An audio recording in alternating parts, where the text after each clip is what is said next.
olwaleero tulina Ssegirinya si member wa NUP si MP wa NUP yes gundi Ssewanyana si member wa NUP yes kati oyinza otya okuŋŋamba nti n'okutuuka olwaleero President General wa NUP tanagenda kulaba Ssewanyana we bali agamba tamanyi we bali era ne Ssegirinya nga tamanyi atya okujjako nga si President wa NUP bw'obanga oli President wa NUP ekibiina ekyagala okukwata obuyinza nga tolina capacity ekola ekyo kati nnyonnyola kino Njuki kyakugambye nti ne biri akabadi ke mwaluwa mwali musayininga ddiiru okutuuka okufiiramu omuntu ate yafa oli baali bateekwa omutta kati Yasini Kawuma omugerageranya ku be batanga bagenze Luwuuka Luwuuka batta bameka omukulu President atugamba 5 mu omu 18 19 November yes atugamba batta abantu 5 Strebret simanya ne zikuba bameka kati obagerageranya ku Kawuma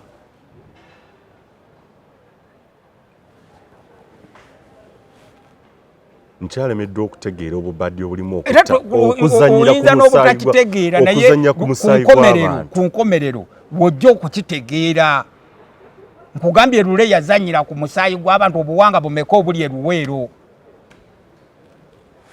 gwebagambye Lule yali tamanyi kye bakola Lule yali tamanyi Profesa Yusufu Kironde Lule yali tamanyi Beni Kiwanuka yali tamanyi ali ngame mmwe muli bato bino muwekanga biki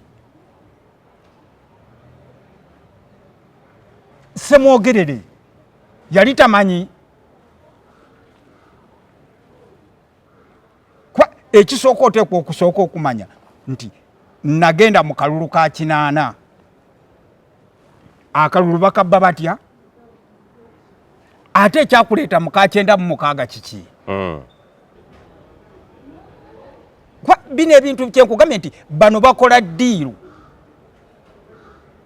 nga zaabuwanana oli n'agamba kale abaana bange balisigalawo nga Beni Kiwanuka bwe yaleka ba Morris Kagimu nga Lule naye bwe yaleka bawaswa Lule ninga afunye ki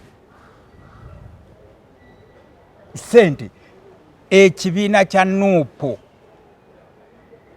kitambuzibwa kitya era bammemba bakiyingira batya era bakifuluma batya bikwataganira ku byaba Ssegirinya okuteebwa kwabo okujjako nga NUP kibiina kya Museveni nga bwe ndowooza okulowooza ku okubeesinga kuki nkubeesinga ku ngeri gye kyajjamu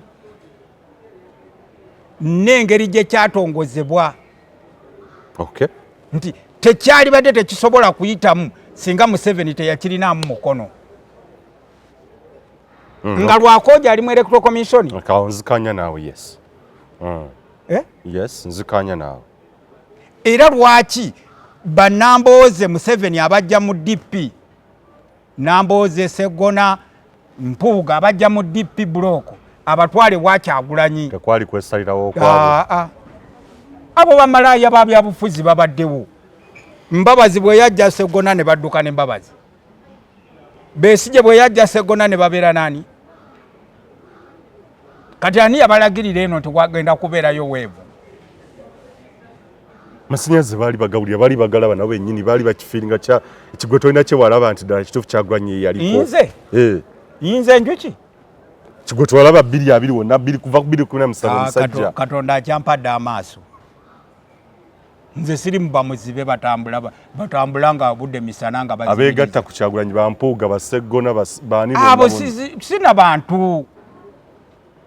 sina bantu abo be bakoza toosi z'emigaati mu musaayi gw'abaana ba Buganda oyo Abedi Bwani katabikolangako kati oyina woyinza okusanga Katumba mujjeko interview ali luddawa omusajja ow'amaanyi oyo yali mu ggwanga nga presidential candidate kati Katumba ani yamuleeta bw'oba ddiiru teziriiyo? Katumba yajja atya mu kwesimbawo okwo? Oyo Abedi Bwanika genda omubuuze wama we weesimbirangawo sente wazijjangawa ezakwetoloozanga eggwanga nga presidential candidate. Era olw'okuba nti nno baali mu saakoozi ezo mukama waabwe kyeyava bagamba kati ekintu kigenda kuba kamwokya.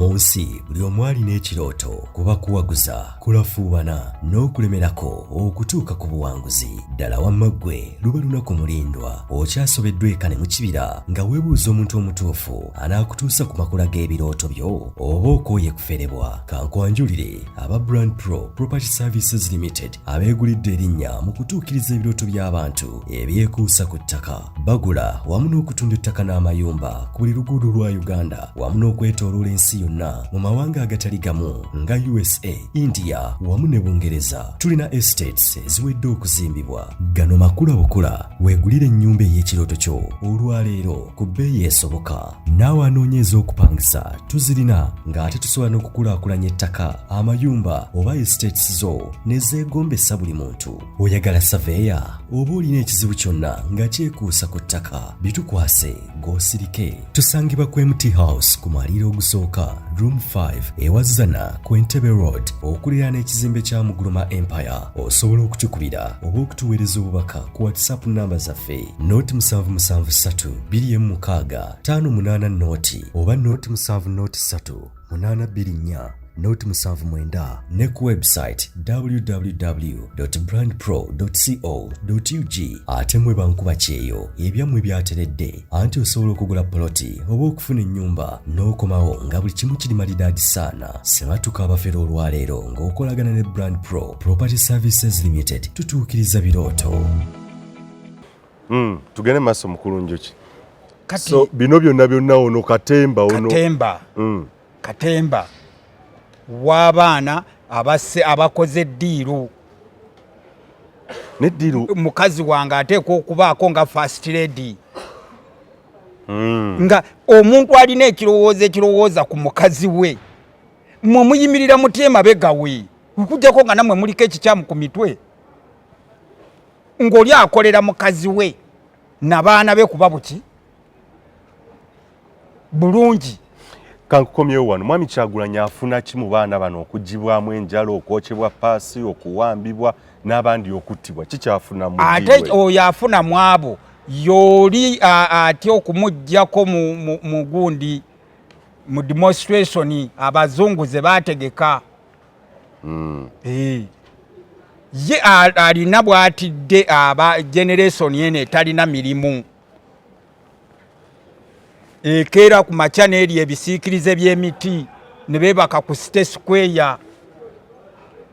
Be babadde bakozesa okukuba abantu obutayimbwa, be babadde bakozesa okubeera nga bwe bagenda mu campaign be bakwata obubaawo obuliko emisumaali. Kayihura babadde nabo. So n'okuwamba abantu okujja kwa Kyagulanyi okuwamba abantu okwokya paasi kwali part of the deal. Anti bano ono Kyagulanyi abanga bw'olaba omusota bwe guleeta akayinja, omusota omukadde guleeta guvaamu akayinja ne gukateeka we guli, naye akayinja ako nga kalina ekisu kye kawunya. Kakati enswera zino zijja okuwunyiriza okuwulira ekisu kino, kati omusota guno ne kiguyamba okufuna ekyokulya. Kakati bwe bwoba oyagala abavubuka abo obamala amamiima n'abenfuduge yamala goonya okola otya?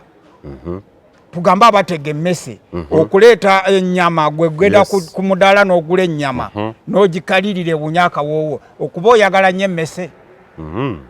Oba oyagala ki? Oba oyagala kuzisanya, oba oyagala kuzitta. Yes. Oziteera ku kamasu. Yes. Kaba kanyeebwa kalya. Kati wali wateekeddwa okubaawo ekissi eky'omulembe kyakozesa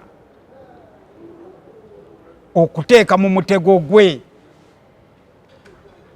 ebintu bino mwami Kyagulanyi abimanyiiko era yabiru mu kujja yali abimanyi nti binaabeerawo. Yes.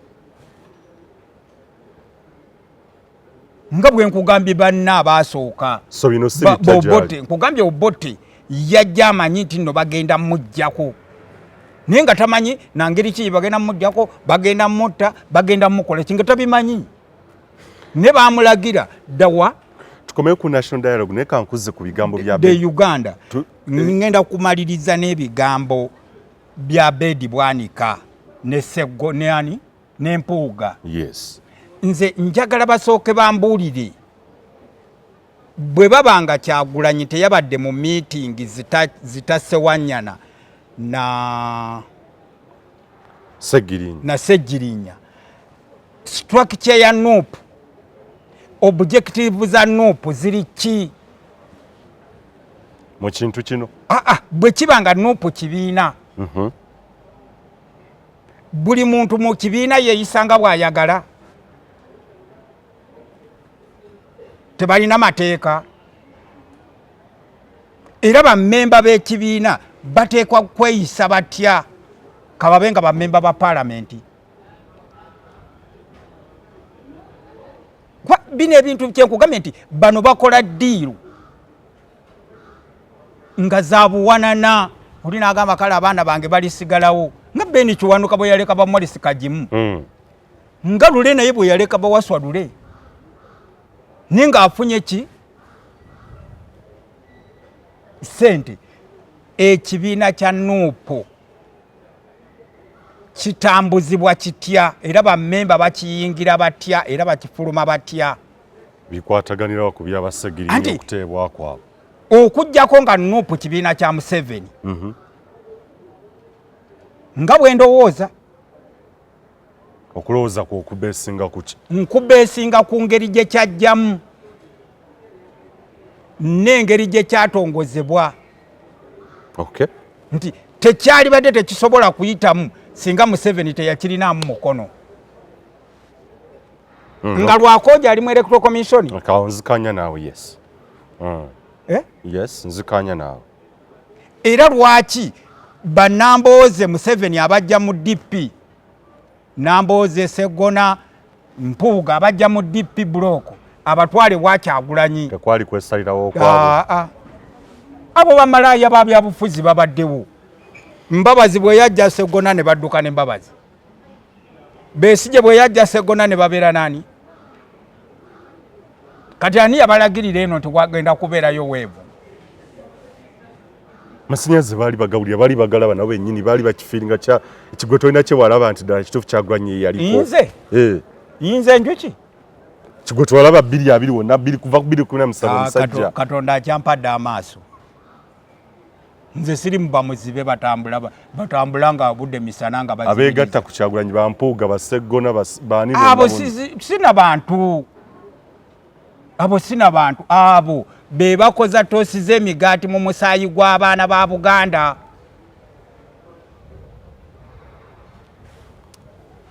Mbadde nkubuuza njagala mumbuulire ekibiina kya NUP kiddukanyizibwa kitya?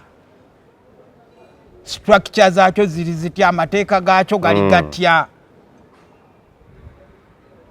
Olwaleero tulina Ssegirinya si memba wa NUP, si MP wa NUP. Yes. Gundi Ssewanyana si memba wa NUP. Yes. Kati oyinza otya okuŋŋamba nti n'okutuuka olwaleero President General wa NUP tanagenda kulaba Ssewanyana? We bali. Agamba tamanyi we bali era ne Ssegirinya naye tamanyi. Nga tamanyi atya okujjako nga si President wa NUP. Bw'obanga oli President wa NUP ekibiina ekyagala okukwata obuyinza nga tolina capacity ekola ekyo. Kati nnyonnyola kino Njuki kyakugambye nti ne biri akabadi ke mwaluwa mwali musayininga ddiiru okutuuka okufiiramu omuntu ate yafa. Oli baali bateekwa omutta. Kati Yasini Kayuka omugerageranya kube batanga bagenze Ruwuka. Ruwuka batta bameka. omukulu president atugamba 5 mu 18 19 November yes atugamba bata abantu 5 Ssewanyana simayane zikuba bameka kati obagerageranya ku kawuma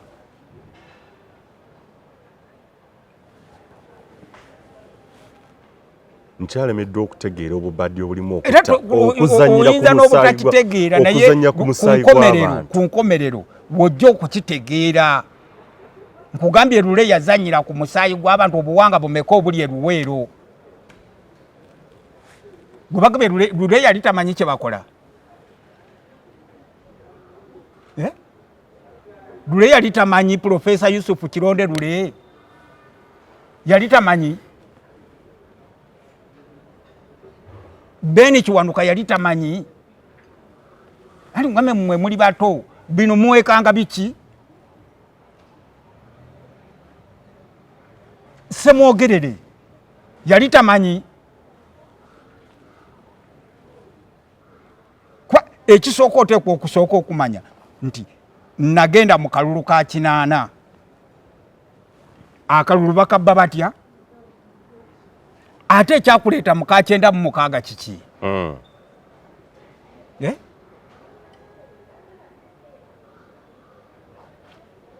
kakati bwebanga Nuupu nakyo kiryawo kidandali kikirabu kyabayaaye Bashiri Kazibu akola byayagala Bedi Bwanika akola byayagala Gundi Kyagulanya akola byayagala Edi Mutwa akola byayagala Nyanzi akola byayagala Gundi Aisha Kabanda akola byayagala ekyo kyekibina ekisa abantu kyenkugambye eyo platform ya Museveni giyateekawo oba kateni kwatimba entiisa ye bwe baba bitegeera nga babimanyi ddala kituufu tuba lwaki tudda mu kwogera ne mu kubya peace talks dialogue Abedi Bwanika byali mu lwaki anti nze njagala ba Abedi Bwanika bambuulire kwa tulina ebibiina bye bakoppa bye bageegenya ne bajja wano balimba abantu nti bataddewo ebiki bw'otunuulira Conservative Party y'omu Bungereza bammemba baayo beeyisa batya bw'otunuulira Republican y'omu America bammemba baayo beeyisa batya n'ebibiina ebirala mu nsi enki zi Democratic Party z'omu America ezireeta Obama zibaleeta zitya Gundi Trump yagezezaako n'okugwa eddalu mu kibiina kya gundi kya Republican bamukoze eki nga yefudde agudde eddalu bakutte ne bamuteekerera bamwate gwe bw'oddamu okwasamira wano gino eggwanga lya Amerika na kino kibiina kya Republican si makaago tukomewo kubya Abedi Bwanika bwe muba nga mulina ekibiina ekifaanana bwe kityo kitalina mateeka kitalina bantu abantu buli ajja n'ayambala simanya akamyufu nga oyo memba wammwe bwe bamukola kino ng'oyo memba wammwe ebyo ebintu by'obwannakigwanyiza ebyo by'abantu batumba abo basiru kakati Abedi Bwanika kuba Abedi Bwanika y'omu bano bakatumba oye bebaleeta mu kalulu bakolenga bakazanyiikirizi naye nga akalulu kagenda kutta abaki abantu bagenda kufa naye oli ajja Katumba oye Katumba oye Katumba oye oyo naye candidate oyo Abedi Bwanika tabikolangako kati oyina woyinza okusanga Katumba omuggyeko interview ali luddawa omusajja ow'amaanyi oyo yali mu ggwanga nga presidential candidate kati Katumba ani yamuleeta bw'oba ddiru teziriiyo Katumba yajja atya mu kwesimbawo okwo oyo Abedi Bwanika genda omubuuze wama we weesimbirangawo ssente wazijjangawa ezakwetoloozanga eggwanga nga presidential candidate era olw'okuba nti nno baali mu circles ezo mukama waabwe kyeyava bagamba kati ekintu kigenda kuba kamwokya. Mwena gye muba mukola ki? Gye muba mulaga bonna ne badduka. Sseggona, Mpuuga, Nambooze, Abedi Bwanika ne badduka ne bagenda wa? Wanga Kivumbi. Kamwokya. Ne bambala obukoofiira. Muwanga Kivumbi, Aisha Kabanda, Nyanzi yali waki? Nyanzi takyegana yali wenaale. Wenaale. Munambooze yali waki? DP. Yali wenaale.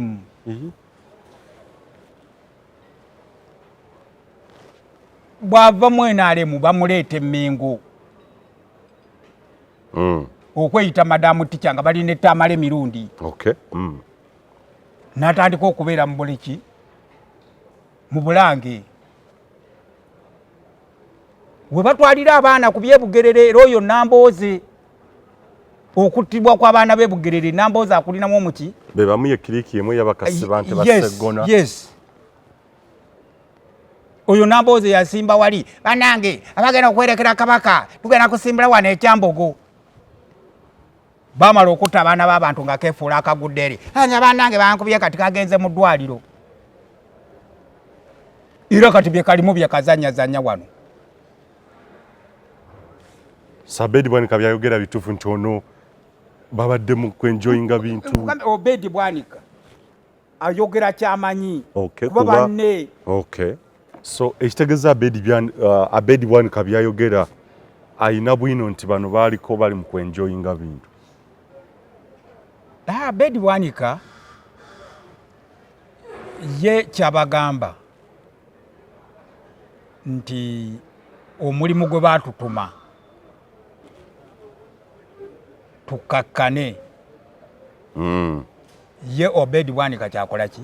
Naye n'Abedi Bwanika tamanyi mukama waabwe ye okubatuma misoni ye yali ki? Mukama waabwe Yoweri Kaguta Museveni.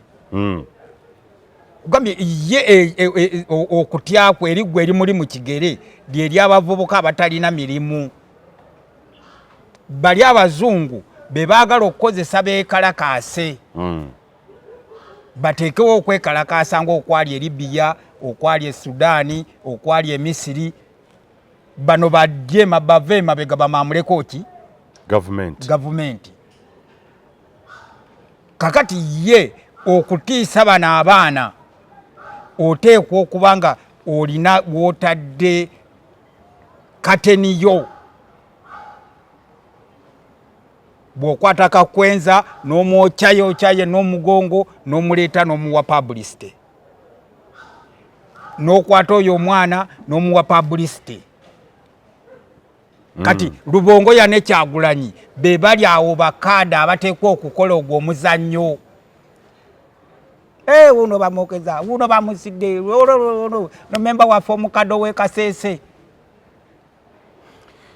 Waliwo ekintu ky'olina okunnyonnyola. Kyagulanyi ne Lubongoya balinga abali ku kyabwe. Abedi Bwanika naye ali ku kikye. Mpuuga naye alaga ali ku kikye. Bonna bali ku kimu. Naye lwaki walinga waliwo okusika omuguwa awo? Mmwe mutamanyi bintu train bw'etambula. Train etambula egugula. Kati gwayimiridde ku luguudo lwayo gw'owulira ng'egugula ki? N'eyo y'entambula ya train. Seno Mpuuga abeere ng'akola bino agenda Uganda M7 ate aveeyo abyegaana. Abedi Bwanika aveeyo yakugambe bagenze ne bateesa. Ye mwami Museveni. Ngera bino ebintu tebirina njawulo okujjako nga tewagoberera bintu byaliwo mu 2009 ku kugaana kabaka okugenda e Bugerere. Ne bw'oba wabiraba tebirina nnyo njawulo n'eno script.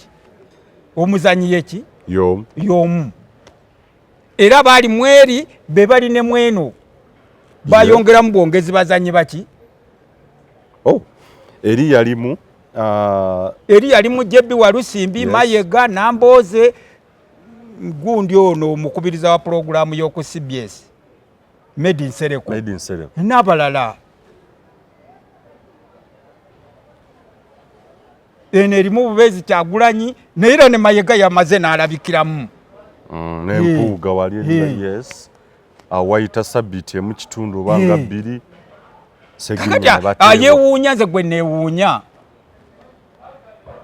nti bantu bubadde butafaayo kumanya biki ebikolebwa baani ababikola kikyukka kati ninga ekyokukola kiringa ekyokugamba nti abantu bano tuleme kubawa kye beetaaga tuleme kubagoberera nti bajja kukwatirayo bajja kukola kutya nti oteekwa okumanya nkubuulidde nti tubadde twogera ebbanga ddene nti gavumenti za Afirika zikyuka zitya era baani abazikyusa bannansi era bwe mukeera ku makya ne mugenda mu laale ne bakubanya laale n'ogiraba ng'ejjudde ne oli laale nga tejjudde naye bakeera ku makya ne baga nti gundi yagenda okubeera pulezidenti Museveni ye yasemba mu 8 Semwogerere ye yabeera ani yabeera ate yabeera atya nga demokrasi abasinga obungi gwe baali balonze ye gundi lwaki ono ye yabeera lwaki Obote ye yabeera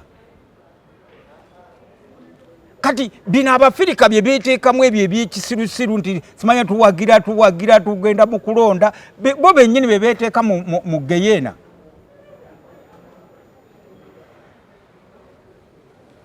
kuba nkubuulidde nti tosobola kuŋŋamba nti mwe bwe mutunula abantu kaŋŋamba abawano mu Buganda nga ddala gwe mwali mulaba nga asobola okukwata obukulembeze bwa Uganda ku lwammwe Abaganda abakiikirire yali Kyagulanyi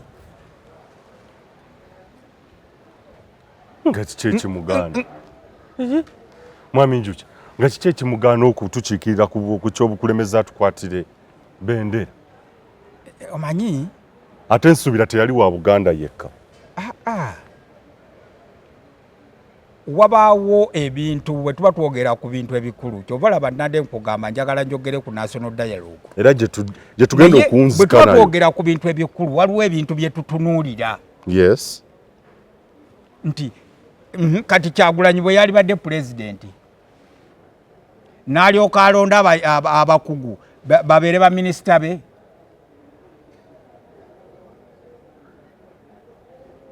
kugambye akuyimbidde ani Kiwaani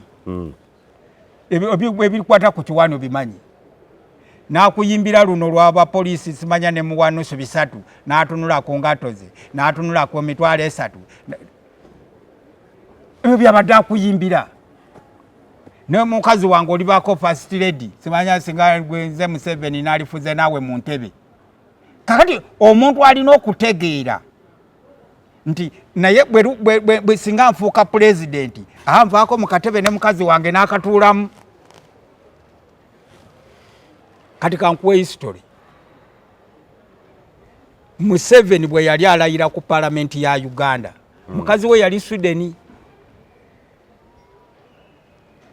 yali agadde nnyo ekifaananyi ekisooka nga Museveni avudde mu nsiko bakibakube ne Janet teyaliiwo ono musiru yagenda n'okwewandiisa oyo omujega wammwe ng'ali ne babi amukutte mu mukono bw'ati bwe baali bayuza empale zaabwe lwaki babi ekiteeteeyi kye tebakiyuza ate baba abasalako n'omwagalwa we babi wamulabako we bayuliza empale ya Ssenyonyi n'eya Kyagulanyi naki gwe babi wamulabako nga bamuyuliza ebibye ani yamusevinga amugyewo bano abajja okuba babe bamusevinga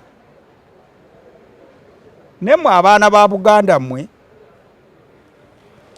tumalirize ne national dialogue bino byonna nga tetunatuuka ku national dialogue peace talks zijjiramu wa ku bino bye tulaba ebyaba political prisoners how do we save these people out of jail lwakuba national gundi peace talks nabadde nkunnyonnyola nti zikolebwa ekibinja ekitaddewo front yes olwaleero President Museveni azanya ne ba opportunist be. Sina bannabyabufuzi. Sina bamuvuganya. Azanya na bannakigwanyizi be yaleeta mu bintu bino. Bano wena betula bakusini ba Kyagulanyi ba Mpuuga yagambye aleeta obukakafu nga yateesa. Agenda kuva ku leaders of opposition. Yes. Aleeta obukakafu nga yateesa agenda na kuva ku kifo kyakiikirira. Yes. Mpuuga lwe watwala Kyagulanyi mu Bulangi. Bwatuusa Kyagulanyi nga muli ne Muwanga Kivumbi oba ne mukyala Nabagabe. N'ogamba gw'ogenda mu palamenti kuteesa. Era bwe watuuka n'otuula ne Jimmy Muhwezi ne Tayebwa nga muteesa ku by'abaana abaali abasibe. Kati kiki ky'ogamba nti nno tobangako mu kuteesa? Olunaku lwava ku Bulange emmotoka amala okutuusa bane Kyagulanyi n'ajja mu palamenti n'ateesa. Lwe lunaku lwerumu. Lwerwo. Nga Kyagulanyi ali mu Bulange ateesa ne Mayega. Nolwekyo Kyagulanyi bw'aba teyateesa ku kuteebwa kwa Ssegirinya na Ssewanyana atubuulire kiki kye baayogera ne Mayega mu kisenge. Kuba ne bamuwanga Kivumbi baasigala awo. Ngera bwe kyali ku Kabaka mu 2009 nga 3 Sali Musale, Lucy Nankabirwa, Kiwanda bakwata Kabaka ne Archbishop Wilson Mutebi ne Jebi wa Lusimbi ne Mulangira Wasajja batwala Kabaka mu State House Entebbe. President n'abalambuza State House n'amala n'amubajjako ne bayingira mu kasenga abantu aba. Yes. Babiri. Nga bano Sali Musale n'abagamba abakulu mubaleke mwe mujje tutuulewa. Mujje tutuule wano. Ne Mayega bwe yakoze Kyagulanyi bamuwanga Kivumbi abagenze batudde wali yono n'akola ki? N'amutwala mu kasenge. Je nsuubire enteeseganya gye zaabadde. Katikkiro Charles Peter Mayiga yataba Ssegirinya ate nandibadde mmanyi Kyagulanyi yandigenze plot 1. Bwabaddewo pulogulaamu enteeketeeke. Ekino ekintu bwe baali bateekateeka okutwala Kyagulanyi baasoosayo Rosemary Ssenindye n'akyala ku Bulange okuwa ekifaananyi nti abannabyabufuzi bazzeewa Mengo bakiyise Mengo. Mayega tubuulire Rosemary Ssenindye naye wamutwala mu kasenge. Muleke kulimba bantu. Rosemary Ssenindye naye bwe yatuuka naye wamutwala mu kasenge n'omutabulira bukyayi bw'atabulidde Kyagulanyi. Bituufu ki ebyali mu kwogerezeganya kwa Charles Kyagulanyi yajja okutubuulira. Badde manyi naawe wabitegeerako. Kyagulanyi yajja okutubuulira kuba kati yalina akapiira kali mu kigere ku bigere bye. Awo Kyagulanyi wabaavaayo atugambe nti bampaayiriza siteesangako kukuta Ssegirinya na gundi. Nina kyenzijjukidde bwe Kabaka bwe yagaanibwa okugenda e Bugerere waliwo abakulu abaali ku Hotel Africana nga balinze President we Kaguta Museveni era ebyaddira baali bateesa n'okuteesa wabeewo enteeseganya ez'eggwanga lyonna National Dialogue gyogerako kati.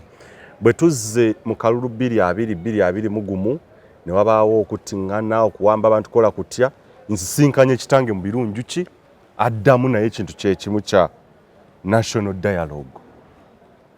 Nkyanoonya okugattaganya incidents ebbiri ezo 2009 naye walindese n'empunzikana peace talks tulyoke tugende ku National Dialogue. Okay.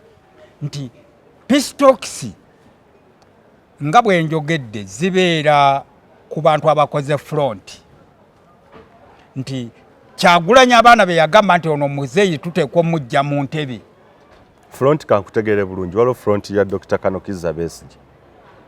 People's Front for Front yeyo Museveni gye yateekawo wakati wa NRA ne ekibiina ekyali mu buyinza ekya Milton Obote. Kati bano balina kukola bati njagala omuntu atulaba bano bali eno Museveni bali Luweero, Obote bali Kampala. Yes. Kati Kyagulanyi bali Kamwokya, Museveni ali Kampala. Nolwekyo twalisuubidde okulaba Kyagulanyi ng'akulembera ttiimu ye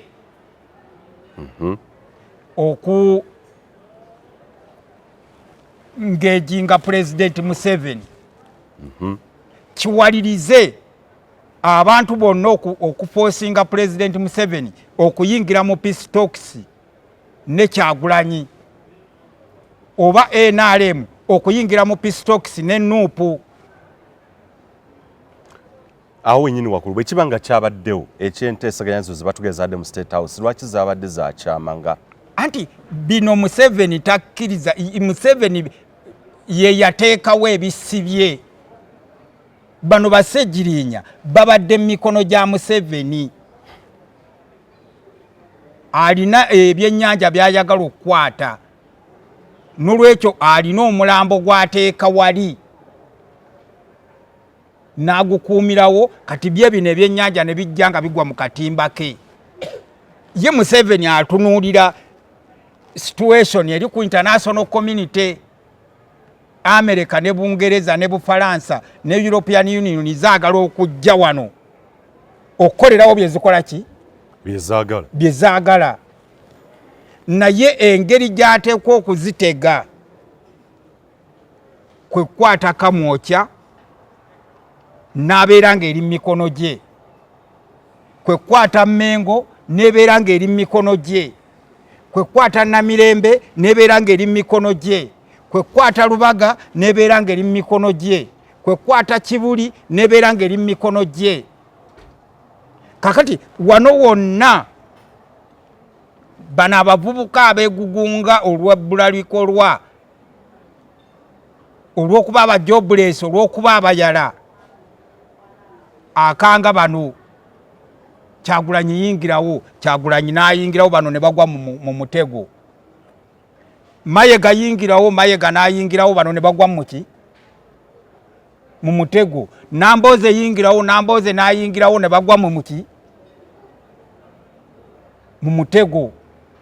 Kakati ate abo tosobola bateeka mu peace talks kuba tebalina front n'okuba tebaliiwo era togisuubira kubaawo kuba tebaliiwo ekirina okukolebwa. Museveni alwana n'abantu be. Bali mu battlefield omupiira bagwewereza ne bagwewereza bwe bati kati ono n'agwa bugazi, ono n'ateeba omupiira ne guyingira ne badde ne ba defender ne bayombayomba noga ibanna keka badi kokka kyekiwaani Kyagulanyi kyasibaki kiyasiba banne. Olina akantu ke wampadde okusoma oba simanyi ke kaseera ka national dialogue. Nkubuulidde nti enteeseganya zaabaddewo, naye ng'enteeseganya ezo ye Museveni okubeeramu omuwanguzi waazo kwe kukwata famire z'abano babadde akozesa Ssegirinya ne Ssewanyana. Naga kati kino kiwedde. Kati nze mbadde njagala Kyagulanyi bw'aba ye nannyini Nuupu anoonye bammemba ba Nuupu.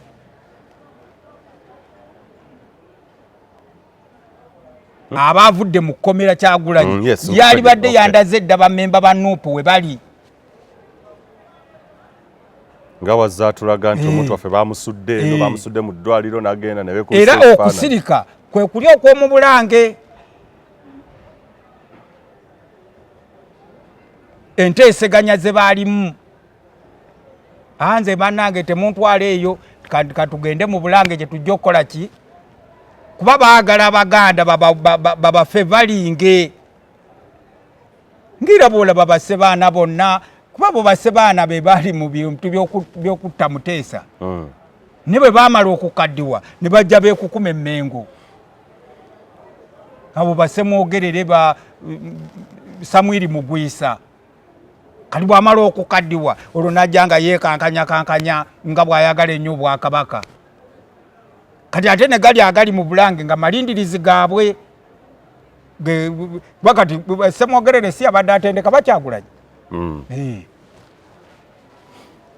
Waliwo akantu kano ke wampadde okusoma, the United States Institute of Peace, Making Peace Possible, National Dialogues, a tool for conflict transformation.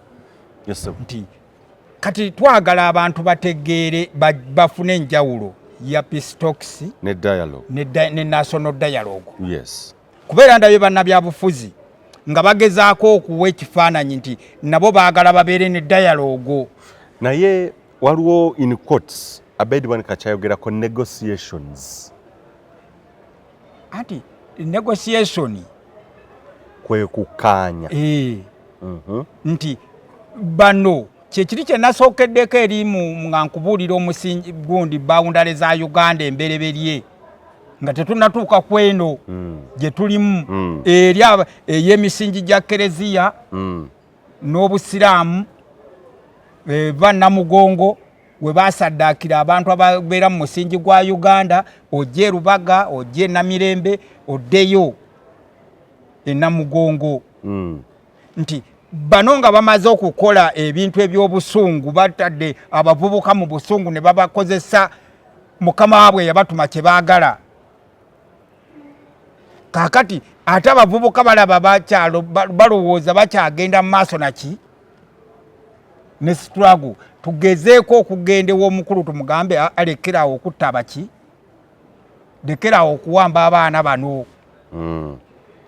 So ekituufu ekyokukolebwa twagala kati tuddemu tubeere abantu, biri bye tubadde twetomera ng'ente tubivuddeko. So ekituufu ye national dialogue.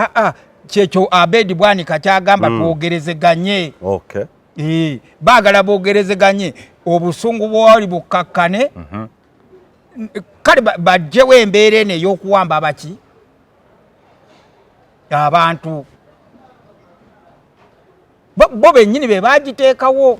Bano bateekwa obbajjuza bw'oli aso bali babakwate. So ye in quotes ye negotiation. Bo baagala kunegotiatinga, bo be bamanyi ku kye banegotiatingamu oba kubongerayo ku ssente.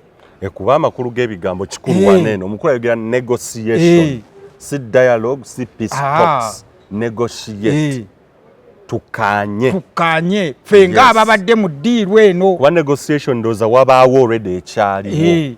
Yes. Kati Kyagulanyi ateekwa okubuulira Museveni kiki kye yagenda astray.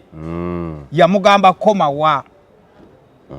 Ne Museveni abateekwa omubuulira naye kino tubadde tusaba okkakkane. Ensi tulaba buki bubi. Awo bagenda mu kunegotiatinga. Kwegamba okunegotiatinga kuba kutula ddiiru. Yes. Kutula ddiiru mpya. Beera bateekwa obbongerayo akaki akantu. Abamu tebajja kudda mu paalamenti. Abaana bagenda bajjamu obwesige n'abantu kati bateekwa okunegotiatinga ze ne muzeeyizi bwe mba siikomewo, bamukyala Nambooze bwe mba siikomewo, ngenda kaddiwa ntya nze afaananye bwe nti. Omukulu simanyi oba ekigambo yakikozesezza mu butanwa naye negotiation. Ate mu butanwa kyayogera. Ffe abaliwo abawuliriza ffe tutasobola kusengejja makulu ga bigambo. Oli kyava kugamba ffe tetusobola kgenda mu dialogue. Mr. Lubongoya. Kati n'omubuuza kiki kyoyita dialogue. Nga sinagenda kantu kano, yes. Njagala okulaba ekiwandiiko kya Kyagulanyi Ssentamu Robert nga tetunagenda kantu kali. Ekiwandiiko kye yawandiikanga nti ye tasobola kubeera nga ayogerezeganya ne Mwami Museveni. Okay. I need to ayina ekiwandiiko kino yakissaawo. Okay, yagamba bw'ati.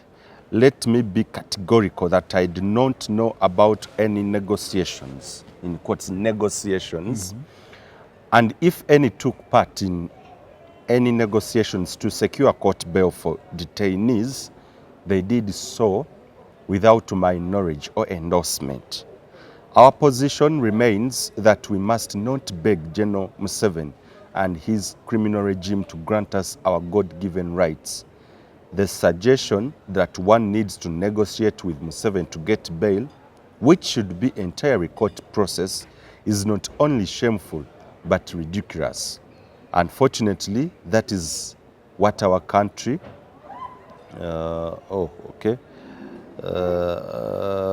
that is what our country has been reduced to: impunity, lawlessness, and disregard for institutions normalized. Secondly, negotiations involve give and take considerations. We have nothing to give to Museveni in exchange for our rights. The biggest thing Museveni would need to exchange is to stop fighting his regime of blood and shame, and we are not about to stop doing that. We hope that in the coming days we shall be able to interact with the two MPs and guide the nation on the way forward. For now, the question the regime has failed to answer for all this time is: who killed the people of Masaka and why? Kino kambeere mulambulukufu era kambeere mulambulukufu bulungi nnyo. Simanyi ku kwogerezeganya oba okukkaanya kwonna, naye bw'abaawo omuntu yenna yagenze mu maaso ne yeetaba mu kukkaanya okusobola okuwa oba okweyimirira abo ababadde mu nkomyo, bakikoze nga sikimanyiiko era nga sikikkiriza. Ekigendererwa kyaffe era ekiruubirirwa kyaffe kisigala nti tetulina kufukaamirira wadde okusaba General Museveni saako n'obukulembeze bwe obwa criminal regime okutuwa eddembe lyaffe eryatuweebwa Katonda. Ekigambibwa oba oli alina ekiteeso ekyokugamba nti tukkaanye, kuba si kuteesa kuno. Negotiating, kukkaanya mu lulimi Oluganda noza interpretation, njagala interpreting bulungi. Yes, ekirowoozo ekyokugamba nti tukkaanye ne Mwami Museveni okufuna okweyimirira oba okweyimirira omuntu ekyandibadde ekikolebwa kooti. Kino tekiswaza buswaza kyokka, naye ate kyabwewusa kikwegamba kintu nuza kisasamaza oba kisasamaza, yes, wabula eggwanga lyaffe awo erituuse okubeera nga tetugobera mateeka, okulinnya eddembe ly'obuntu saako n'okutyoboola ebitongole. Yes, ekyokubiri, okukkaanya kulimu ebintu bibiri: oyo awaayo saako n'oyo afuna. Tetulina kintu kyonna kye tugenda kuwaanyisiganya ne Mwami Museveni ku lw'eddembe lyaffe. Ekintu ekinene Museveni kyayinza okwetaaga okukyusaamu n'ekyo tuba tuteesezza kwe kulekera awo okulwanirira okuyiwa omusaayi, era kya buswavu nti tetugenda kubeera nga tuyimiriza oba nga tukoma ku ekyo oba tuyimiriza ekyo essaawa yonna. Tusuubira mu nnaku ezijja mu maaso awo tujja kusobola okwogeramuuko n'ababaka bano ababiri saako n'okuwabula eggwanga lyonna ku ki ekiddako. Wabula ekibuuzo eri obukulembeze kiri nti kiki kyalemye oba bwe bukyalemye okwanukula ani yatta abantu b'e Masaka era lwaki? Obubaka bwa principal Kyagulanyi nga obubaka bwe bugenda mu maaso, ye yennyini yasooka okubeera criminal, kuba ye yennyini yasoose n'okumenya amateeka g'ekibiina kye bwe yagenze mu kafubo ng'ali muntu omu. Bw'obeera nga oli pulezidenti wa kibiina, okuggyako ng'ekibiina kikyo kiri mu nsawo zo, bino ebiddiridde bino bwe tuyita bammemba ba nuupu nga birenzi byo. Ne bw'obeera nga ddala olina ekibiina, kitegeeza nti bwe mwaligenze mu Bulange twalirowoozezza Kyagulanyi okugenda ne delegate era ne batuula mu meeting eri open. Ne bw'abanga yatudde mu meeting ey'ekyama, ndowooza kiba kimaze okusaabulula byawandiise. Saaba criminal nambeemu. Ekibiina si kikye, kirina amateeka. Yes. Kakati bw'abanga agenda kufuga ggwanga naye ng'alifuga bw'atyo nga bwe nkugambye eri mu kusooka n'alifuzeeko naawe mu ntebe bw'agira n'avaawo n'ata omukazi olw'okuba amwagala nnyo n'omukazi n'atuulamu naye n'abavugamu byebyo olw'obufunda bw'obudde kangere era bino byakola lwakuba nti nno bamuwa ekintu ky'atamanyi bwe kikola ki bwe kitambula ebyo bye bibadde erimu ewa mukama waabwe Pulezidenti Museveni okussa ebisa ebitongole by'eggwanga byonna abakimuwa tebamulabula oba tebamutegeeza tebamugayidinga bawa muntu mujega atamanyi. Kyenabadde nkugamba nti Abaganda tebasobola kubanga basobola kunoonya agenda okubakiikirira ng'oyo gwe basobola okuderigetinga. Olw'obufunda bw'obudde mwami Njuki kangende ku kiwandiiko kino tusambyeko tumalirize. Yes, ekiwandiiko kino kivudde mu United States Institute of Peace, Making Peace Possible, National Dialogues, a Tool for Conflict Transformation. Kyawandiikibwa ennaku z'omwezi nga 23 Oktoba omwaka 2015 lwali Lwakutaano. Era kyawandiikibwa Susan Stigant, Elizabeth Murray. Era brief yali ku Peace oba publication type yali ku Peace brief. Naye ngenda ku omukulu we yandaze okusoma. Yes, widely publicized national dialogue experiences in Tunisia and Yemen in 2013 to 2014 brought national dialogues to be for as a tool for breaking political deadlock and transforming complex conflicts. Although the 2015 conflict in Yemen has called into question the effectiveness of the National Dialogue Conference (NDC), national dialogues have continued to gain traction. These processes, initiated through political pacts, civil society activism, internationally brokered peace agreements, or other mechanisms, have been used to address a wide variety of issues. As the concept of an inclusive and holistic national conversation has gained popularity, the term national dialogue has been used to describe an increasingly heterogeneous set of processes. Consequently, it is challenging to define national dialogues or to assess their individual or cumulative impact. USIP's research on national dialogues focuses on processes that, 1, are convened to address a broad set of issues or problems, e.g. not single-issue dialogues. 2, operate outside of the permanent institutions of governance and under their own rules and procedures. And 3, have buy-in from a coalition of key stakeholders that are positioned to implement the recommendations that emerge from the dialogue. Although USIP's research is still underway, the project has already resulted into hypotheses on the principles and considerations for a successful national dialogue. Key principles for national dialogues.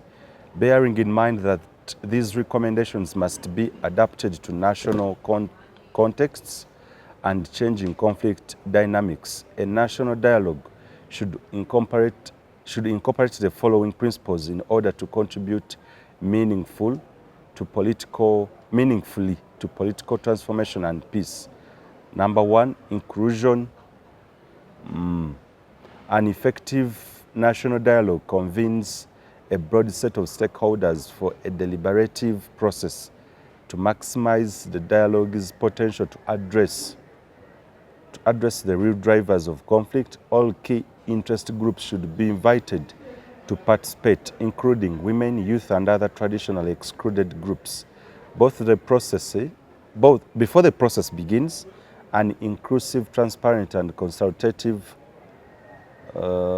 preparatory phase sets the national dialogue, sets the foundation for a genuine national dialogue. The initial decisions on the shape and structure of a national dialogue, and in particular who is invited to participate, can be as intensely political as the dialogue itself. It is important that these preparations are undertaken carefully and transparently by a preparatory committee that is inclusive of all major groups. Okay? Then transparency and public participation. Even a dialogue that includes all major interest groups risks losing legitimacy if there are not sufficient opportunities for the public to remain informed about the feed into the dialogue. Beyond the delegates who are in the room, a national dialogue should also have mechanisms to include the broader population. This broad participation can be achieved by linking local dialogue processes to the national dialogue, as well as through public consultations, regular outreach and coverage in the media. Delegates can be mandated to hold consultations with the groups that they represent, as was the case during Kenya's 2004 Bomas Conference on Constitutional Reform. Okay, a credible convener to secure the participation of a wide variety of stakeholder groups and to avoid perceptions of bias. A credible convener is of the utmost importance. This convener may take the form of a single person, a group of people, an organization, or a coalition of organizations. The convener should be respected by the majority of citizens and should not have any political aspirations or goals that would present an obvious conflict of interest. Recent processes in Tunisia and Senegal owe much of their success to the credibility of the conveners in Tunisia's 2013-2014 national dialogue. For civil society organizations, the General Workers' Union, the Employers' Union, the Tunisia Bar Association and the Tunisia League for Human Rights served as the convening entities. With long-standing moral authority and broad constituent bases, this coalition of organizations was seen as credible by a significant proportion of the Tunisia population. In Senegal, former UNESCO Director General and respected Senegalese citizen Amadou Mahata Mbo chaired the 2008-2009 Assises Nationales.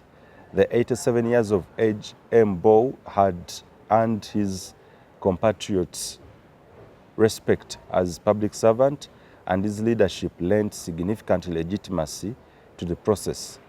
The floundering national dialogue process in Sudan offers a striking counterexample. Since the national dialogue was first proposed in 2014, President Omar el-Bashir has played an outsized role in the preparations, which raised doubts that the process would allow for open and frank participation by the parties. Newe tukomao, yes. Kakati muwulidde engeri national dialogue gyeteekebwawo nti eteekwa okuba nga mumaze okugizimbira structure kwegenda okutambulira, era nga gavumenti olw'okulemererwa ebitongole byayo mu bitadde ebweru wa national dialogue, mmwe ne mwekolamu omulimu. Kakati obuzibu obuli mu Uganda okufaananako ne kyeboogedde e Sudaani gwa Bashiri, President Museveni kyagezaako okukola nti ye kwe kulaba nti tewabaawo organization yonna etabeera mu mikono gye, nga bw'olaba kino ekibiina ky'abasomesa ekya NATO n'ebibiina ebirala eby'abakozi bye walirowoozezza nti nno byali badde ne credibility esobola okugamba nti akatubeere ba convener oba ebitongole bya human rights mu Uganda.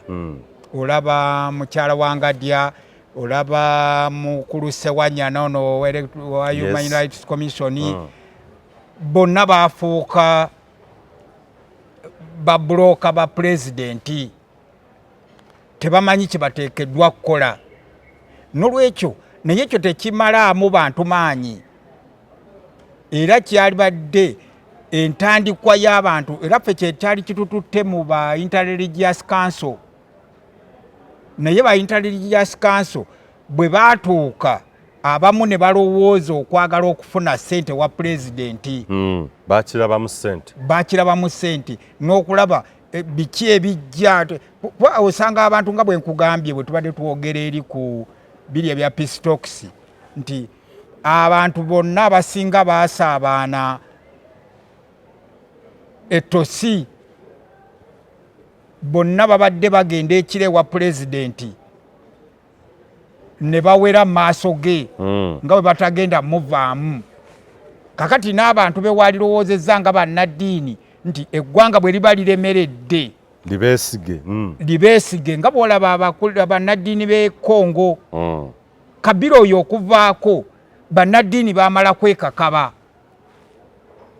naye wano kati tuli mu kiseera kiki kizibu ate nga ye embeera ne bwe tunaba twagala tutya embeera y'omu Uganda eringa mukazi wa lubuto ekiseera kigenda kutuuka ng'era ateekwa okuzaala ate bw'anaaba azaalira omusaayi gujja kujja kababe nga bamulongoosezza kabe nga azadde buki bulungi n'olwekyo omusaayi guteekwa okubawo n'olwekyo bannayuganda